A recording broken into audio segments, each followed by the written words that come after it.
हाँ शिवोहम। आवाज आ रही है? क्या विषय चल रहा था अपना?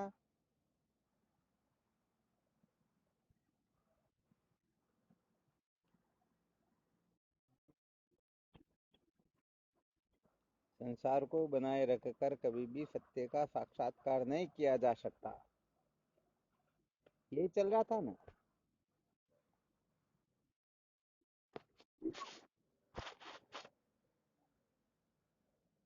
अच्छा, यहाँ पर अपने को दो विकल्प समझना है। कितने विकल्प समझना है? पहली बात तो ये है, चाहे कोटि कोटि उपाय क्यों न कर ले, कल्प कल्पांतर तक उपाय कोई क्यों न करता रहे, फिर भी संसार को बनाया रखा जा सकता ही नहीं। ध्यान देना अच्छी तरह से। कोटि कोटि उपाय करके और उन उपायों को कल्प कल्पांतर तक कोई क्यों न करता रहे, फिर भी ये संसार बना रहने वाला है ही नहीं। आ गया समझ में? क्योंकि जिस वस्तु का जो स्वभाव होता है उस स्वभाव को कोई परिवर्तित नहीं कर सकता है। क्या नहीं कर सकता है? हाँ, कहते न जाको जो न स्वभाव जाय न जीते, नीम की मीते वो चाहे सींचे गुड़ गीते। जिस वस्तु का जो स्वभाव होता है उस स्वभाव को कोई परिवर्तित कर सकता ही नहीं। इस बात को थोड़ा अच्छी तरह से ध्यान में रख लेना।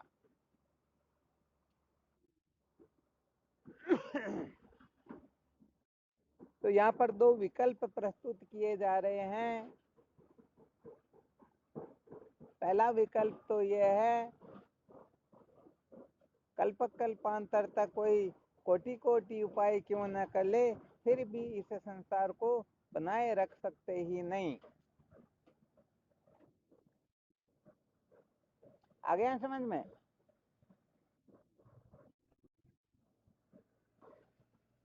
और दूसरा विकल्प ये है कि यदि कोई बनाए रखने में समर्थ भी हो जाए, पहली बात तो बताई थी, कितने भी उपाय क्यों न कर ले फिर भी इस संसार को बनाया रखा जा सकता ही नहीं। और दूसरा विकल्प यह निकलता है, यदि कोई किसी भी प्रकार से साधना के बल से, तप के बल से या किसी के आशीर्वाद से, संकल्प आदि से इस संसार को बनाए रखने में समर्थ हो जाए, फिर भी कहने का मतलब सत्य का साक्षात्कार हो सकता ही नहीं। ध्यान देना बहुत अच्छी तरह से, ये बहुत ऊंची कक्षा का विषय है, लोग इसको ठीक तरह से नहीं समझ पाते हैं। इसलिए इस संसार के बारे में अंट संट कल्पनाएं करके कुछ न कुछ मनमाना करते ही रहते हैं। तो कितने विकल्प निकले यहाँ पर? अपना जो विषय चल रहा था उस विषय को ध्यान में रखते हुए दो विकल्प हो गए। पहला विकल्प तो यह है, संसार को कभी भी बनाया रखा जा सकता ही नहीं, चाहे कल्प कल्पांतर तक कोटि कोटि उपाय कोई क्यों न कर ले। यहाँ पर जीवों की तो बात ही क्या, ईश्वर भी चाहे तो भी वह संसार को, क्योंकि जिस वस्तु का जो स्वभाव होता है उसको परिवर्तित किया जा सकता ही नहीं। तो पहला विकल्प ये था।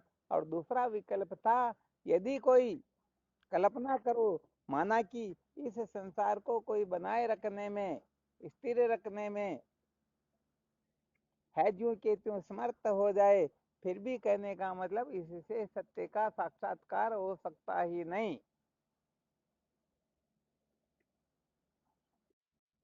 आ गया ध्यान में? अच्छा, अब ये बताओ, यदि हम संसार को बनाए रखने का आग्रह करते हैं, प्रयत्न करते हैं, संकल्प करते हैं, पुरुषार्थ करते हैं, तो बताओ हमारे जैसा नासमझ इस संसार में कोई और होगा? अरे हो सकता ही नहीं है, ये संभव ही नहीं है। तो मेन सूत्रों को हमें अच्छी तरह से पकड़ना है, अच्छी तरह से समझना है, फिर देखना है कि कहीं ये गड़बड़ घोटाला मैं स्वयं तो नहीं कर रहा हूं। देखो एक बार क्या होता है, किसी बूढ़ी माँ का एक इकलौता पुत्र था।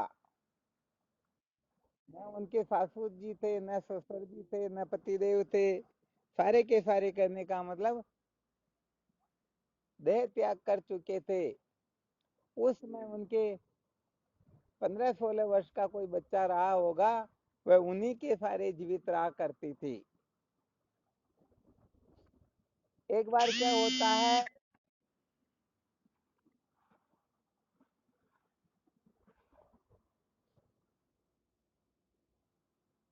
वह बच्चा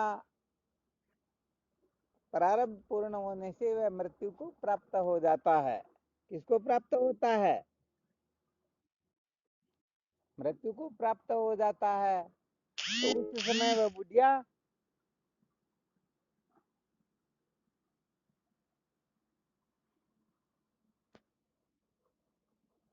रो रो करके अपना बुरा हाल कर देती है।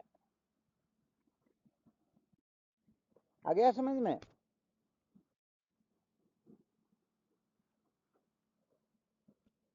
तो कहने का मतलब वह मरने पर उतर हो जाती है, करे तो क्या करे। उस समय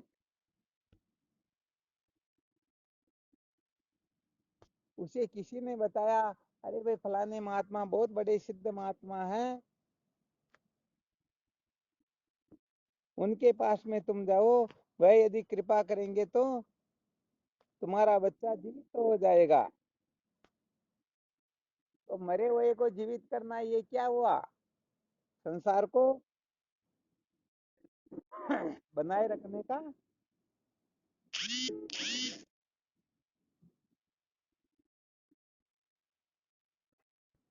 है। हाँ, बनाए रखने का आग्रह, बहुत अच्छा बताया है। कहने का मतलब ऐसे कभी कभी पुत्र ऐसे भेजना होता है।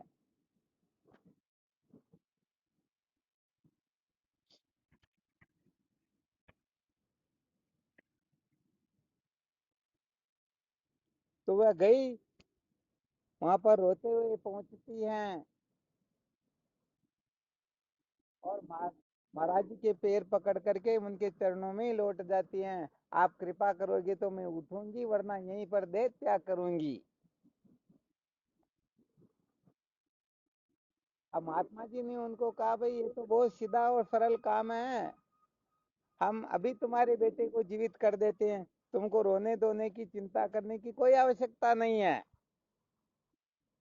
तो कहा तो फिर देर की बात की, इसको जल्दी से ठीक करो।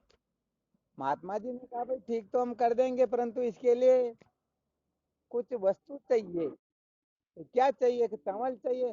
अरे चावल तो आप कहो तो कितनी बोरी चाहिए, मैं अभी व्यवस्था करके आपके यहाँ भिजवा देती हूँ। अरे भाई नहीं, इतने नहीं, 5-7 दाने ही चाहिए केवल मात्र। तो कहा ये कोई बड़ी बात, अभी लेके आती हूँ। नहीं नहीं, तुम्हारे घर से नहीं लेकर के आना। तो फिर किनके घर से? अरे भाई किसी के घर से लाओ, परंतु जिसके घर में कभी मृत्यु नहीं हुई हो, बस उन्हीं के घर के चावल लेकर आना है।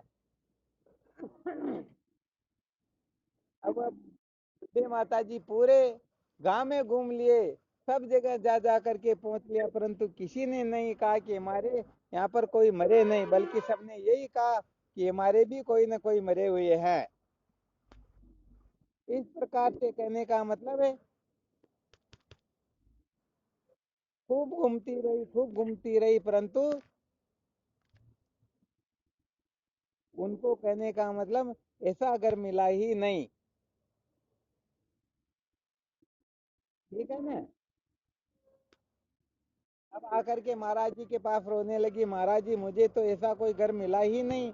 महात्मा जी कहते, भाई बात ऐसी है, ये संसार का शाश्वत नियम है कि यहाँ पर कोई क्यों न हो, जो जन्म लेता है जाता से ही मृत्यु ध्रुव जन्म मृत्यु च। भगवान कृष्ण कहते हैं, जिसका जन्म होता है उसकी मृत्यु निश्चित होती है, और जिसकी मृत्यु होती है उसका जन्म निश्चित होता है। तो बताओ इसको कोई बदल सकता है क्या? नहीं बदल सकता, परंतु यदि कोई बदलने की चाहना रखे तो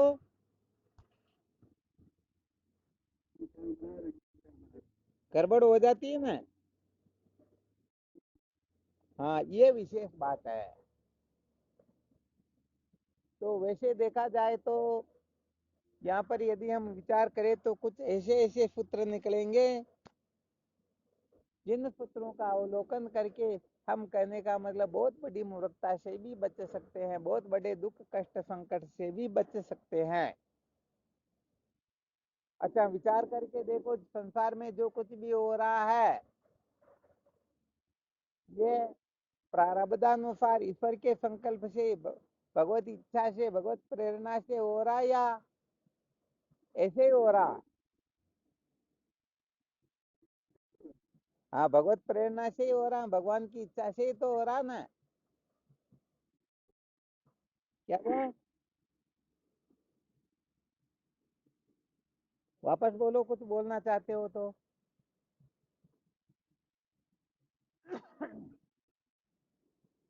भाई, प्रारब्ध के सिवाय और कुछ कारण है क्या? कोई कारण नहीं है। अब विचार करके देखो, ईश्वर की इच्छा है कि ऐसा होना चाहिए और हमारी इच्छा ये कि ऐसा नहीं होना चाहिए। तो बताओ, हमने ईश्वर के काम को अपने हाथ में ले लिया या नहीं लिया? हमने ईश्वर का अपराध किया या नहीं किया? अपराध कर दिया ना। अच्छा सोचो, भले हम कितना भी चाहे क्यों न ले, फिर भी जो होना है वही होगा या अन्यथा होगा? होगा तो वही ना, अन्यथा तो होने वाला है नहीं।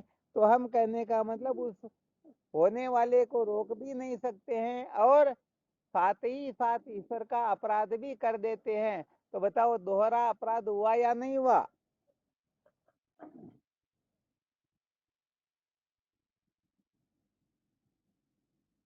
समझ में आ रहा है या नहीं आ रहा? आ रहा ना। तो बात ये होती है कि संसार को बनाए रखकर कभी भी सत्य का साक्षात्कार नहीं किया जा सकता। इसी की विवेचना में थोड़ा ये रहस्य समझ आया जा रहा है, जो कुछ भी होता है वह सब भगवत प्रेरणा से होता है, अथवा ऐसा समझ लेना चाहिए वह पहले से ही निश्चित है। जब ये जीव माँ के गर्भ में आता है उस समय सारा का सारा निश्चित हो जाता है, फिर अलग से उसमें परिवर्तन होने की कोई गुंजाइश होती ही नहीं।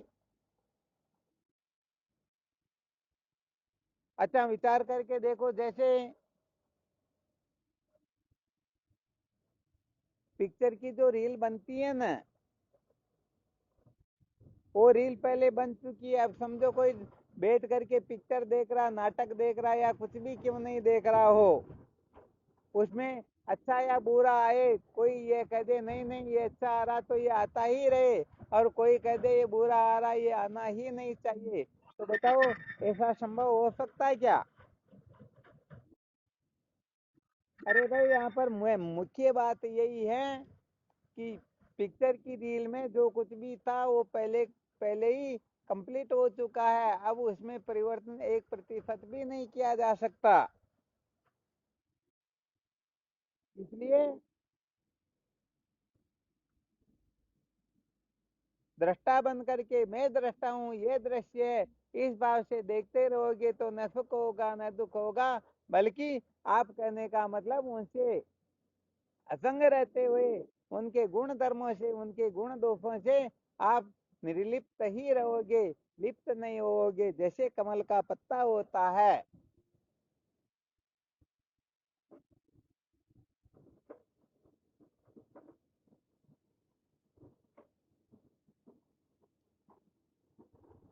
बिल्कुल क्लियर। या इसमें कोई संशय है? हाँ, इसलिए सबसे पहले तो अच्छी तरह से इस रहस्य को इसीलिए कल बताया था। वास्तव में संसार नाम की कोई वस्तु होती ही नहीं।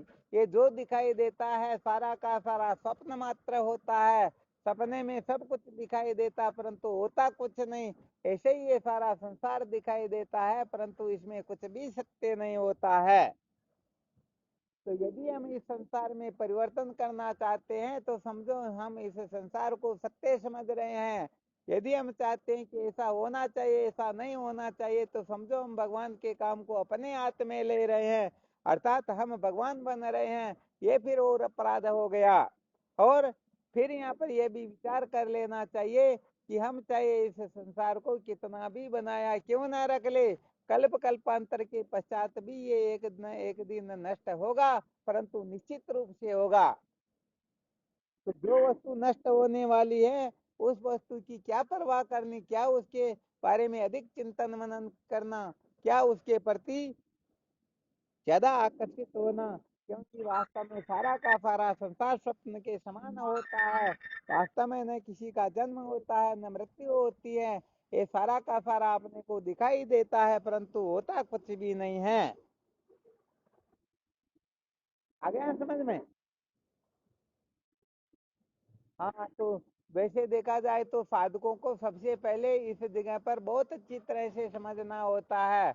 इस जगह पर ठीक तरह से न समझने के कारण बहुत बड़े बड़े गड़बड़ घोटाले होते हैं। कहने का मतलब वो एलकेजी में भी फेल हो जाया करते हैं। हाँ, इसलिए कहने का मतलब देखो, भगवान कृष्ण गीता में बहुत बड़ा विलक्षण सूत्र देते हैं, समझो ये एक प्रकार से भगवत गीता का सार ही है। तो साधारण से साधारण व्यक्ति भी इस बात को अच्छी तरह से समझ सकता है। भगवान गीता जी के दूसरे अध्याय के 30वें श्लोक में कहते हैं, देहि नित्यमद्योयम देह सर्वस्य भारत तस्मात् सर्वाणि भूतानि न तुम सोचितुम अर्हसि। हे अर्जुन, अरे भाई, एक तो देह होता है, एक देही होता है, एक तो शरीर होता है, एक आत्मा होती है। बताओ, दो के सिवाय तीसरी वस्तु कोई है क्या? तीसरी वस्तु है ही नहीं। तो भगवान कृष्ण यहाँ पर संकेत करते हैं, देही नित्य मध्योयम देह सर्वस्व भारत है। हे अर्जुन, शरीर चाहे मेरा हो तेरा हो, चाहे ब्रह्मा विष्णु शंकर का किसी का भी क्यों ना हो, एक न एक दिन शरीर सबके नष्ट हो जाएंगे और आत्मा का नाश करने की सामर्थ्य किसी में है ही नहीं। तो भगवान कृष्ण ऐसा संकेत करके फिर कहते हैं, देही नित्य मध्योयम देह सर्वस्य भारत है तस्मात् सर्वाणी भूतानि न तुम सोची तुम ऐसे। है अर्जुन, तुझे किसी भी प्राणी के लिए शोक नहीं करना चाहिए, चाहे वो अपने हो या पराये हो, चाहे संसार में कोई क्यों ना हो। किसी के लिए दुखी नहीं होना चाहिए, किसी के लिए शोक नहीं करना चाहिए, कभी भी जीवन में रोना नहीं चाहिए। देखो, महाभारत में इसका वर्णन भी आता है, एक व्यक्ति को संसार के समस्त प्राणियों के लिए दुखी होने की, शोक करने की कोई आवश्यकता नहीं है। तो यहाँ पर ये रहस्य बताया जाता है, चाहे कोई क्यों ना हो, अपना हो पराया हो, चाहे अपने प्रिय प्रियतर प्रियतम भी क्यों ना हो।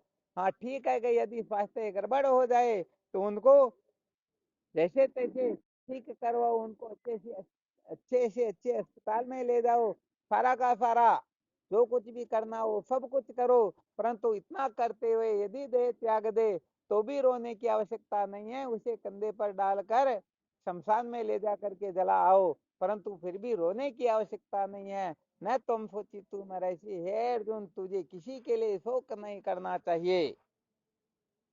बताओ, आत्मा के लिए शोक करना ठीक है क्या? अरे, आत्मा के लिए शोक करना ठीक है ही नहीं, क्योंकि आत्मा तो मृत्युंजय है। आत्मा नैनम छिदंती शस्त्राणि नैनम दहति पावक न च एनम क्लेदन चापो न शोषयति मारुत। आत्मा तो ऐसा तत्व है कि न तो वह शस्त्र से कटता है, न जल से गलता है, न वायु से सूखता है। आ गया समझ में? और न वह अग्नि से जलता है। तो बताओ, ऐसे आत्म तत्व के लिए कभी शोक करना चाहिए क्या? अरे, पांचों तत्व उसका कुछ नहीं बिगाड़ सकते हैं। तो आत्मा का कोई कुछ बिगाड़ नहीं सकता है, और अनात्मा को, शरीर को कोई रख सकता ही नहीं। ये निश्चित रूप से नष्ट होगा होगा होगा, इसको कोई रख सकता ही नहीं। चाहे कितना भी वरदान आशीर्वाद क्यों न प्राप्त कर ले, फिर भी कहने का मतलब शरीर एक न एक दिन नष्ट होने वाला ही है। तो बताओ, शोक जो है शरीर के लिए करना चाहिए या आत्मा के लिए?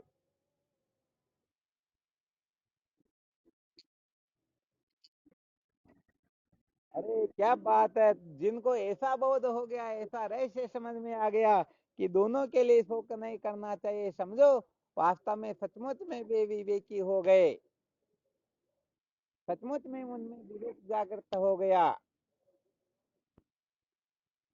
और यदि ये विवेक जागृत नहीं होता है तो निश्चित रूप से ये मनुष्य जो है दिन के अंतर्गत शोक स्थान सहस्राणी पय स्थान स्थानी च दिवसे दिवसे मूढ़म अभिसंति न पंडितम। अर्थात तो इस रहस्य को नहीं समझते हैं कि आत्मा का कोई कुछ बिगाड़ नहीं सकता और शरीर को कोई रख नहीं सकता। इस रहस्य को जो ठीक तरह से नहीं समझते हैं वो दिन में 1000 बार रोते हैं, 1000 बार शोक करते हैं। कहने का मतलब समझो, जन्मते इसीलिए मरने के लिए, मरते इसीलिए जन्मने के लिए। उनको शोक चिंता दुख भय के सिवाय कुछ प्राप्त होता ही। हाँ, तो इस बात को सबसे पहले अच्छी तरह से समझ लेना चाहिए, क्योंकि ये बातें कुछ ऐसी होती है ना, और तो बातें जो होती है उनका कोई कुछ नहीं होता, कहीं 1000 लाख लोग मर भी जाए, जन्म भी जाए तो भी किसी को शोक नहीं होता, हर्ष नहीं होता है। परंतु जब अपने नजदीक के कोई मरते हैं ना, बिछुड़ते हैं या ऐसा वैसा गड़बड़ घोटाला होता, तब पता चलता है कि वास्तव में कितना ज्ञान है, कितना विवेक है, कितना क्या है। दूसरों के लिए तो हम बहुत सारी बातें कर सकते हैं। जैसे वो एक पंडित जी कहा करते थे ना, किसी बुढ़िया का बेटा मर गया तो उनको जाकर के समझाते हैं कि आत्मा का जन्म मरण नहीं होता, शरीर जन्मते मरते रहते, इसके लिए क्या शोक करना है। बहुत सारी बातें बता करके उन माता जी को शांत करवा करके आते हैं। और 3 दिन बाद में देखते हैं तो पंडित जी की बकरी मर जाती है, और पंडित जी का रो रो करके बुरा हाल, एक दिन तो कथा को ही कैंसिल कर दिया, भाई आज कुछ नहीं कर पाएंगे।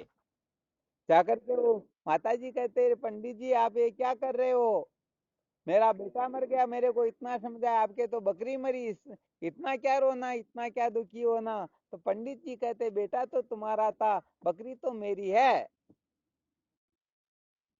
तो देखो, वास्तव में बात तो ये है कि जिनके साथ व्यतीत होता है ना, घटना घटित होती, उन्हीं को पता होता है कि असलियत क्या होती है। फिर भी कहने का मतलब इसको बदला नहीं जा सकता।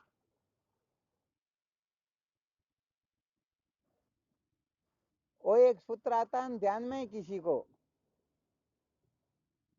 काया कष्ट धन हरण कर मानुष मर जाए, 3 धक्का में, कोई महात्मा का नाम आता है यहाँ पर, सकल विकल हो जाए। तो कहने का मतलब या तो शरीर में कोई तकलीफ हो जाए, या फिर धन चोरी हो जाए, या अपने परिवार में किसी की दुर्घटना हो जाए, कोई मर जाए, तो उस समय फिर पता चलता कि ये कितने गहरे पानी में है। यहाँ पर तो अच्छे अच्छे भी क्यों ना वो भी सकल विकल हो जाते, उनका भी कहने का मतलब बड़ा गड़बड़ घोटाला हो जाता है। हो जाता है या नहीं होता। हाँ, तो ये दूसरों के लिए बातें कहने के सुनने सुनाने से तो ठीक है, इसमें कोई विशेष बात नहीं है। परंतु जब अपने साथ घटनाएं घटित होती हैं, और उन घटनाओं में यदि कोई समय रहते हुए उनकी अधिक परवाह न करे, तो समझो सचमुच में उनका प्रमोशन हो गया, सचमुच में उन्होंने मानव जीवन के लक्ष्य को ठीक तरह से समझ लिया, सचमुच में वह पुरुषार्थ की ओर, परमात्मा तत्व की ओर प्रवृत्त हो चुके हैं। तो यहाँ पर संसार के अंतर्गत या तो अपने को कोई कष्ट होता हो, समझो अपना अपमान होता हो, तिरस्कार होता हो, एक तो ये घटना, और दूसरी यदि धन की हानि होती हो, और तीसरा यदि परिवार में कोई कष्ट में हो, दुख में हो, तकलीफ में हो, अथवा समझो मर ही जाए, तो उस समय कहने का मतलब शायद कोई कोई महापुरुष ही ऐसे होंगे जो अपनी स्थिति में स्थित रह सकते हो। वरना सच्ची बात यह है कि वो उसी समय उनका सारा ज्ञान ध्यान पता नहीं किस तरफ जाता, और दौड़ करके समझो संसार को बनाए रखने के लिए सबसे पहले प्रमाण पत्र वही प्राप्त करेंगे, उनसे बड़े इस संसार में कोई हो सकते ही। होता या नहीं होता ये।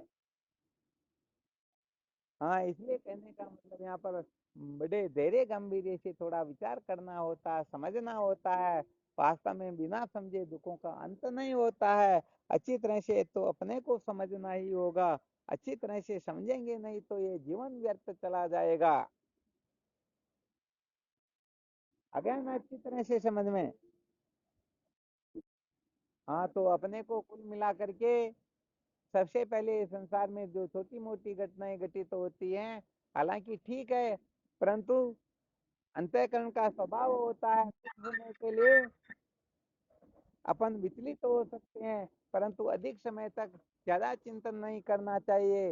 वास्तव में देखा जाए तो सारा का सारा संसार ईश्वर का संकल्प मात्र है। अतः ईश्वर का जैसा संकल्प है वे जैसे होना है वैसे होते रहेगा।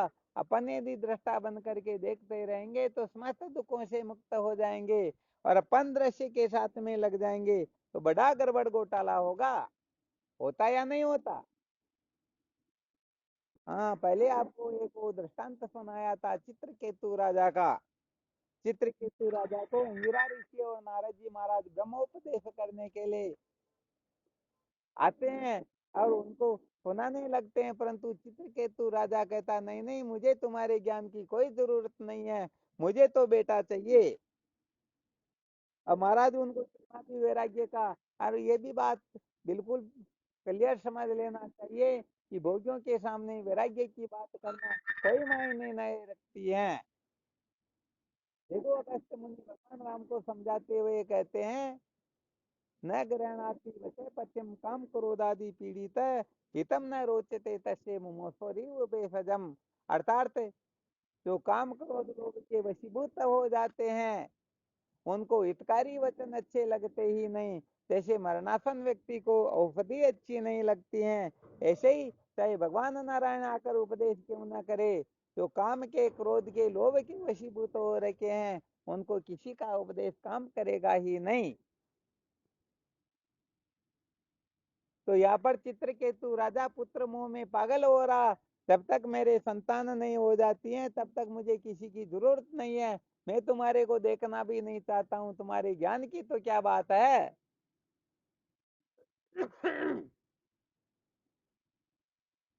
अब अंगिरा ऋषि और नारद जी महाराज देखते रहे, भाई इनके पुण्य के पुण्य कुछ ऐसे हैं कि इनको ब्रह्मोपदेश होना ही चाहिए, और ये पुत्र का इनका प्रतिबंधक विशेष है, तो उन्होंने कृपा की और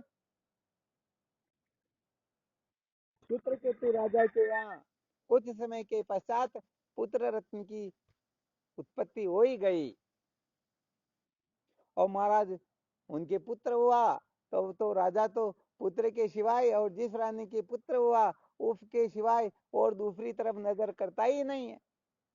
अब ये बात सुने तो वैसे कोई विश्वास करेंगे नहीं, परंतु क्या करे, शास्त्रों में वर्णन भी ऐसा आता है कि उस चित्रकेतु राजा के 3.5 करोड़ रानियां थी। कितनी? तो जो सबसे छोटी थी, भवानी शंकर इसको ऑडियो को बंद कर देना, बार बार ये मैसेज आते तो ये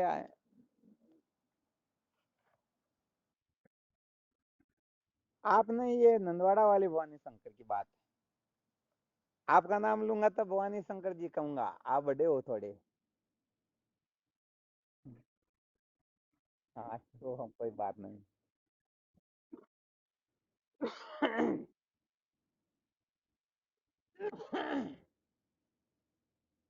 तो क्या होता है,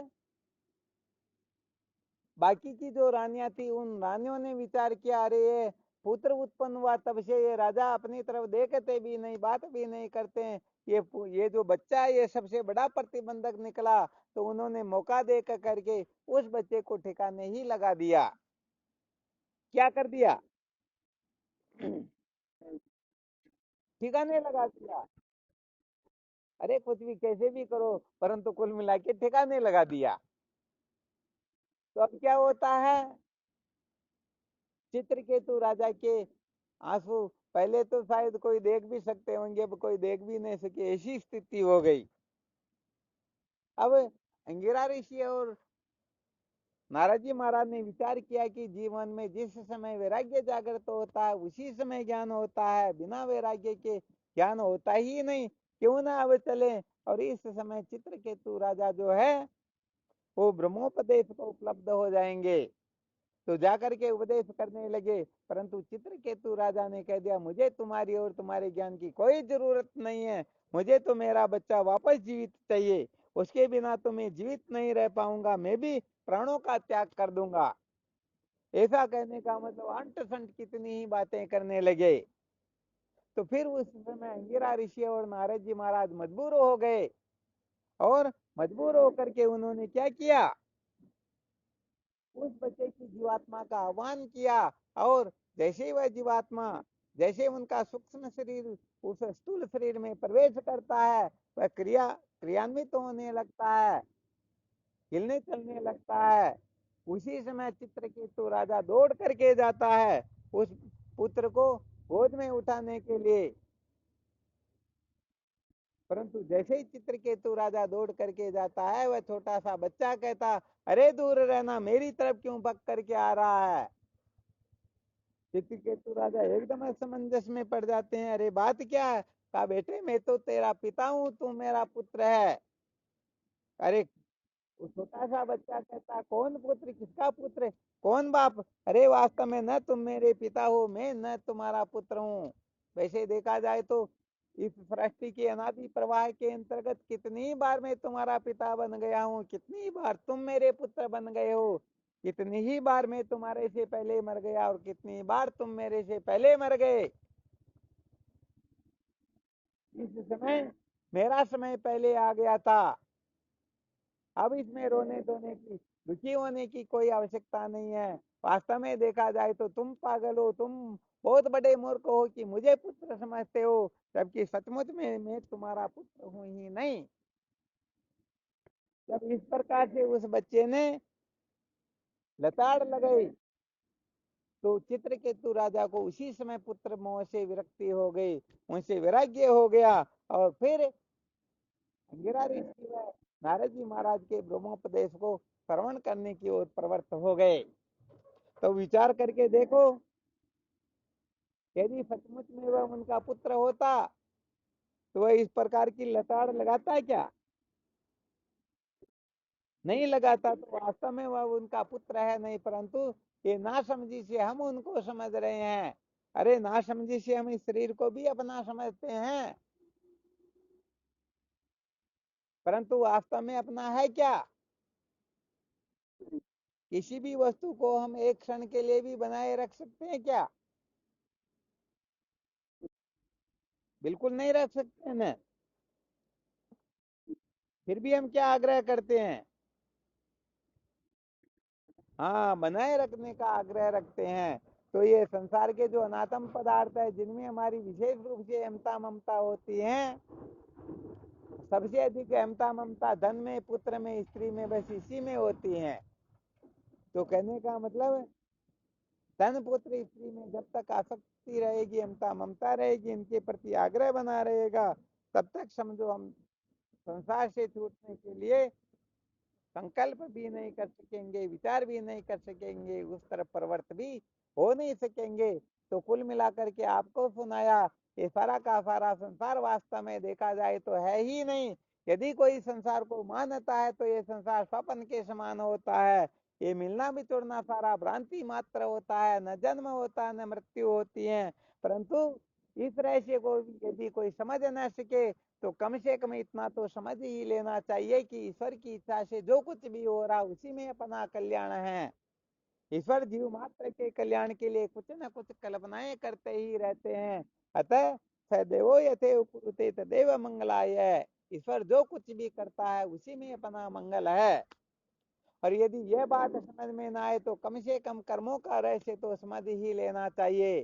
कर्म प्रधान विश्व रचिरा का जो जस करी तत्फलता का।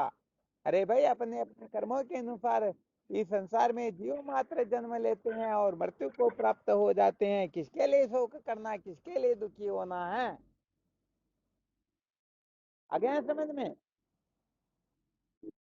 हाँ, ये बात यदि समझ में आएगी तो सच्ची बात है, हम बहुत बड़ी गफलत से जागृत हो जाएंगे, बहुत बड़े दुख से पिंड छुड़ा लेंगे। और सचमुच में अपने जीवन के लक्ष्य को निश्चय करके अपने जीवन का वास्तव में सार क्या, मानव जीवन का प्रयोजन उद्देश्य क्या, परम पुरुषार्थ क्या है, अविद्या के बंधन से कैसे मुक्ति प्राप्त की जाती है, इस तरफ प्रवृत्त होकर के वह अपने जीवन को धन्य बना लेगा। ये विशेष बात है। आगे समझ में।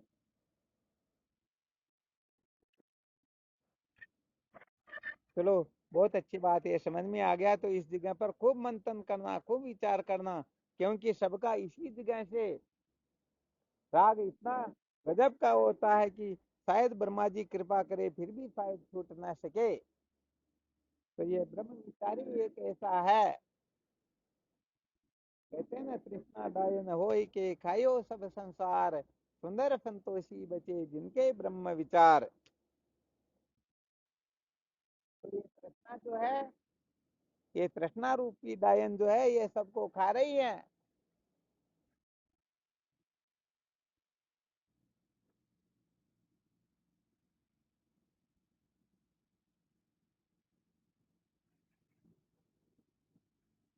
सुंदर तृष्णा बांडनी, लोभ लोभ बड़ो अति बांड, जैसो ही रंडो मिलियो वैसी मिल गई रांड। तो भाई ये तृष्णा और लोभ के चक्कर में पड़ करके जीव मात्र सदा सर्वदा ये रोते ही रहते हैं, दुखी होते रहते हैं, बारी हंसते हुए दिखाई देते हैं, परंतु इनके मन में हजारों लाखों करोड़ों कल्पनाएं चलती हैं। वास्तव में देखा जाए तो आप स्वयं आनंद स्वरूप हो, जगत की सत्ता ही नहीं है। वास्तव में हम कल्पना करके ही बंधे हुए हैं। अतः जो ठीक ठीक प्रकार से अपने स्वरूप का विचार करेगा वह जीवन मुक्त उसी क्षण हो जाएगा। और जो अनात्म पदार्थों को महत्व देगा उसे रोने पछताने के सिवाय कुछ भी मिलने वाला है ही नहीं। आ गया समझ में? हाँ चलो, बहुत धन्यवाद। अच्छी बात, आ गया यदि समझ में तो फिर इनका गंभीरता से चिंतन मनन करो।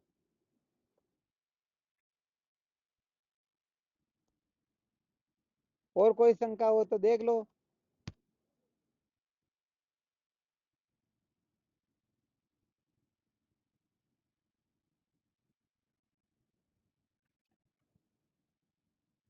चलो फिर करो साधन भजन, ठीक है ना? हाँ। हाँ शिवम बोलो।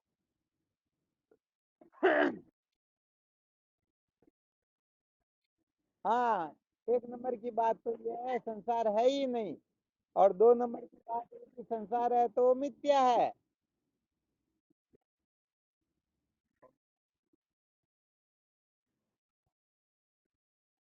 हाँ बिल्कुल बिल्कुल।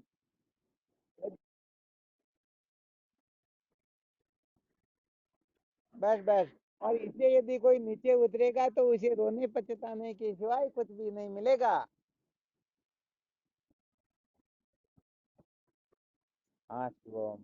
तो कुल मिलाकर के रोने पछताने से यदि बचना है तो कम से कम प्रारब्ध पर तो विश्वास हो ही जाना चाहिए। वैसे देखा जाए तो भागवत, श्रीमद् भागवत महापुराण के अनुसार शरीर की रक्षा जो है प्रारब्ध के अधीन होती है। क्या मिलना क्या नहीं मिलना ये प्रारब्ध से सब कुछ होता है।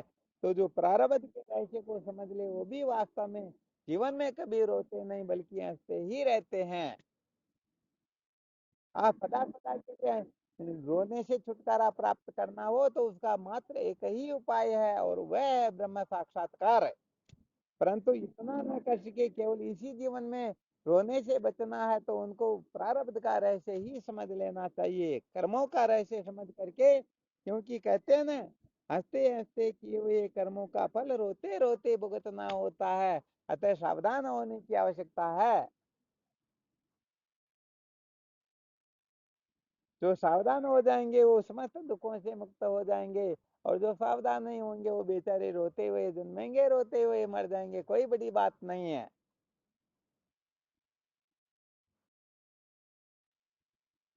समझ में आ रहा है ना?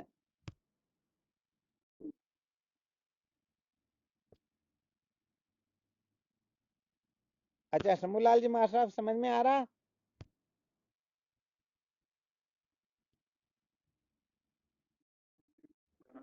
हाँ शिवम, धन्यवाद, बहुत अच्छा। इस रहस्य को बहुत अच्छी तरह से समझ करके निश्चित कर लेना आपने। हाँ बिल्कुल, खूब इसका चिंतन मनन करना। और वो जो निर्मोह राजा के जो दृष्टांत भेजे उन सबको अच्छी तरह से सुनना, और भागवत के एकादश स्कंद के 23वें अध्याय को भी खूब पढ़ना। उसका ऑडियो भी भेजा हुआ। हाँ, चलो आज की सत्संग का मुख्य लक्ष्य आप ही थे, आपके लिए ही सुनाई समझो, ठीक है ना?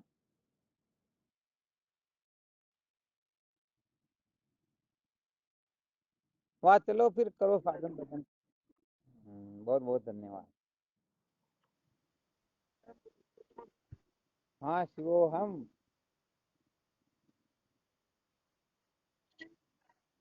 शिवो हम।